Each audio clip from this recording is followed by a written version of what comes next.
The year was 1920. America embarked on a grand experiment, Prohibition. This nationwide ban on alcohol, enshrined in the 18th Amendment, aimed to curb social ills. Drinking, reformers believed, fueled crime, poverty, and domestic violence. They envisioned a sober, more virtuous nation. Little did they know, they were about to ignite a cultural wildfire. The Volstead Act, passed to enforce the 18th Amendment, prohibited the manufacture, sale, and transportation of intoxicating liquors. This meant beer, wine, and spirits were all off limits. The government was serious, but the American people, known for their independent spirit, were not quite ready to give up their cocktails. This period, known as the Roaring Twenties, was a time of great economic prosperity and social change. Jazz music filled the air, flapper dresses shortened, and a sense of rebellion permeated society. Against this backdrop, the stage was set for a clash between a law and a nation's thirst. With legal liquor banned, resourceful Americans turned to their kitchens and basements.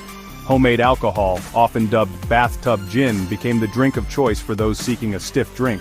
The process, though simple in theory, was risky, and often resulted in questionable concoctions. Desperate times called for desperate measures, and people experimented with everything from potatoes to corn to create their own potent brews. The quality of bathtub gin varied wildly. Some batches were surprisingly palatable, while others had disastrous consequences. Stories abound of blindness and even death caused by poorly made moonshine. The dangers, however, did little to deter the thirsty public. The demand for alcohol, legal or not, was simply too high. As the sun set, a new world emerged. Hidden behind unassuming storefronts and tucked away in basements, speakeasies became the beating heart of urban nightlife. These clandestine establishments, often disguised as cigar shops or tea rooms, provided a haven for those seeking a taste of the forbidden. Entry was a carefully orchestrated affair. Patrons whispered secret passwords to burly bouncers guarding unmarked doors. Inside, jazz music pulsed, flapper dresses twirled, and the air buzzed with an illicit thrill. Speakeasies were more than just places to drink. They were cultural melting pots where social barriers blurred and a new kind of freedom flourished. Men and women mingled freely, enjoying the forbidden pleasures of cocktails and conversation. The music was infectious, the atmosphere electric. Speakeasies became the symbol of the Roaring Twenties, a testament to the enduring human spirit's desire to celebrate, even in the face of restrictions. Prohibition turned law-abiding citizens into masterminds of deception. People went to great lengths to conceal their illicit activities from the watchful eyes of the law. Secret compartments in furniture, hollowed-out books, and even fake pregnancies were employed to transport liquor. The demand for illegal alcohol created a lucrative black market, and organized crime was quick to capitalize. Gangs like Al Capone's Chicago outfit took control of the illegal liquor trade, smuggling in vast quantities of booze from Canada and the Caribbean. Bootleggers, as they were called, became folk heroes, romanticized for their daring and their ability to outsmart the authorities. High-speed chases, shootouts, and daring raids became commonplace as law enforcement struggled to keep up with the ever-resourceful criminals.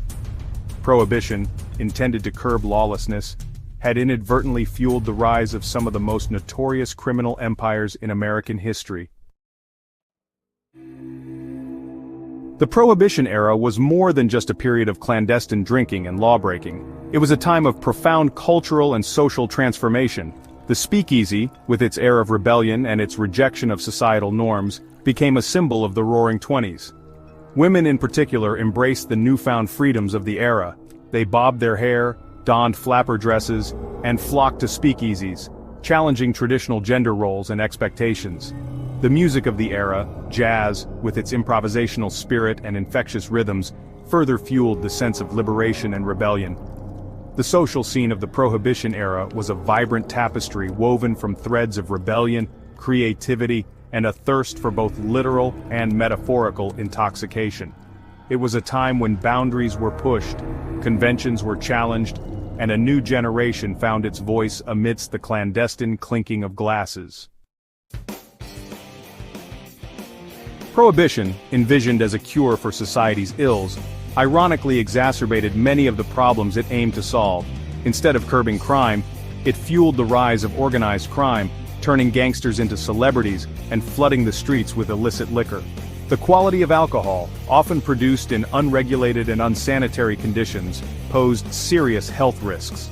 Countless people suffered blindness, paralysis, and even death from consuming tainted liquor. The government's attempt to legislate morality had backfired spectacularly. Moreover, Prohibition bred a culture of disrespect for the law. Millions of Americans, from ordinary citizens to politicians and law enforcement officials, routinely flouted the ban. The noble experiment, it seemed, had failed to account for the simple human desire for a drink. By the early 1930s, the calls to repeal Prohibition had reached a fever pitch.